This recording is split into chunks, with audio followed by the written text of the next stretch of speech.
क्या बहू कभी अपनी बन पाएगी?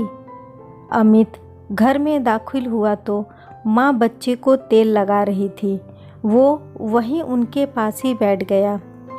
क्या हो रहा है? छोटू मालिश करवा रहा है। मालिश से आप बहुत ताकतवर हो जाओगे, फिर जल्दी से भागने लगोगे। अमित ने नन्हे सोनू को प्यार करते हुए कहा। हाँ, इसे मज़ा बहुत आता है, बिल्कुल रोता नहीं है, चाहे जितनी देर तक जितनी तेज करूं। माँ ने मुस्कराकर सोनू को प्यार कर लिया। रानी बेटा, अगर पानी गर्म हो गया हो तो लेती आना, मैं यहीं नहला दूंगी। थोड़ी देर बाद उन्होंने कहा। अमित को बैठे हुए काफ़ी देर हो गया था, मगर अभी तक किसी ने एक कप चाय नहीं दी। कहाँ जा रहे हो?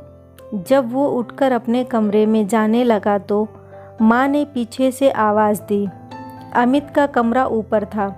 माँ, आज मैं बहुत थक गया हूँ, कस्टमर बहुत थे दुकान में। अच्छा ठीक है, जाओ, माँ ने कहा। चाय लाऊं? जब वो अपने कमरे में आकर बैठा तो सोनम ने पूछा। सोनम उसकी पत्नी थी। नहीं, रहने दो, बार बार नीचे उतरने में तुमको दिक्कत होती है ना? हाँ, होती तो है। अच्छा, ये लड्डू खाकर पानी पी लीजिए। एक बात की तो मुझे बहुत तसल्ली है यार, कि जब हमारा बेबी आएगा तो तुमको ज़्यादा परेशानी नहीं होगी। अमित ने पानी पीते हुए कहा। अच्छा, वो कैसे? देख नहीं रही हो, दीदी के बच्चे की सारी जिम्मेदारियां माँ ने कैसे उठाई हैं। दीदी को भी कितना आराम है, यहाँ तुम्हारा इंतज़ार भी नहीं करती। माँ फटाफट सब बनाकर टाइम से दीदी को खिलाती है। जब दीदी के लिए वो इतना कर रही है तो तुम्हारे लिए भी करेगी। अमित ने बहुत इत्मीनान से मुस्कराते हुए अपनी माँ के लिए ढेरों प्यार दिखाकर कहा। काश ऐसा हो सकता, मुझे उम्मीद तो कम है, सोनम ने कहा था। ऐसा ही होगा, तुम देखना। लड़ाई झगड़ा अपनी जगह, मगर मेरे बेबी के लिए भी माँ ने कुछ तो सोचा होगा। पहली बार तो तुम मायके में ही थी तो वो बहुत नाराज़ हो रही थी। इस बार तुम देखना, वह बहुत इत्मीनान में था। सोनम प्रेग्नेंट थी और उसका बेबी कभी भी आ सकता था।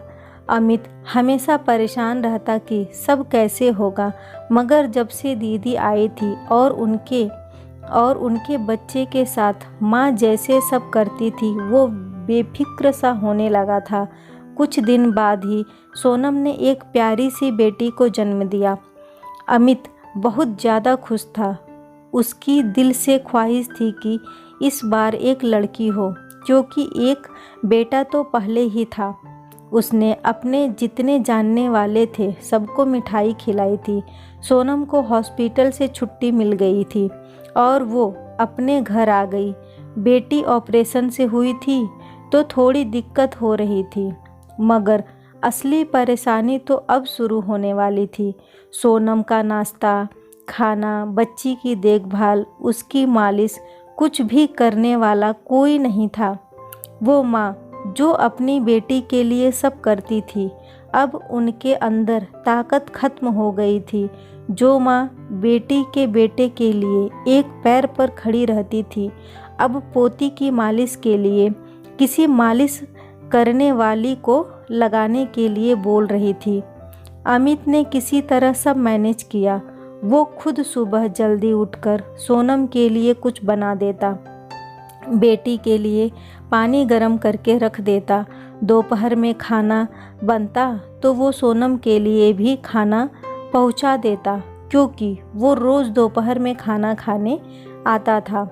सोनम ने काम करना शुरू कर दिया, मगर परेशानी ये थी कि जब तक बच्ची चुप रहती थी तब तक वो ठीक था, मगर जब वो रोने लगती थी फिर सोनम से काम नहीं होता था। उसके समझ में नहीं आता था कि काम कैसे करे। ससुर, माँ, देवर और छोटी ननंद घर में होते थे। दीदी अपने ससुराल वापस चली गई थी, मगर कोई उसके बच्चे को लेने के लिए तैयार ही नहीं होता था। उनका कहना था, इतने छोटे बच्चे को कैसे संभाले, ये किसी खिलौने से भी तो नहीं खेलेगी।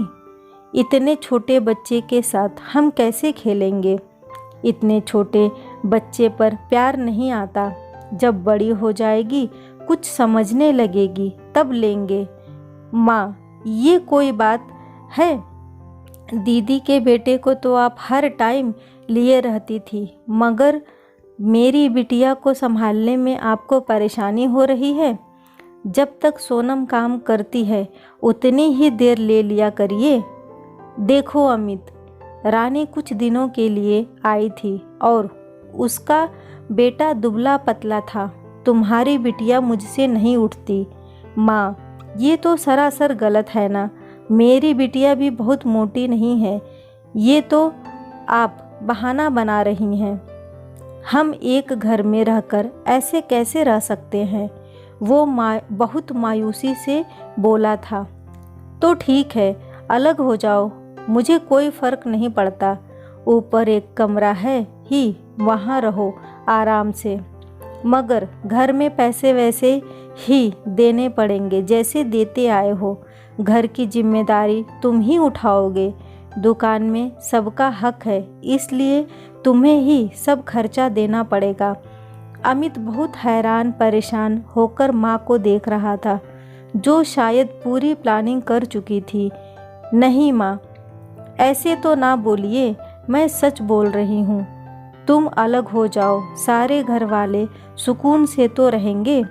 अभी सुकून से नहीं है, वो हार रहा था।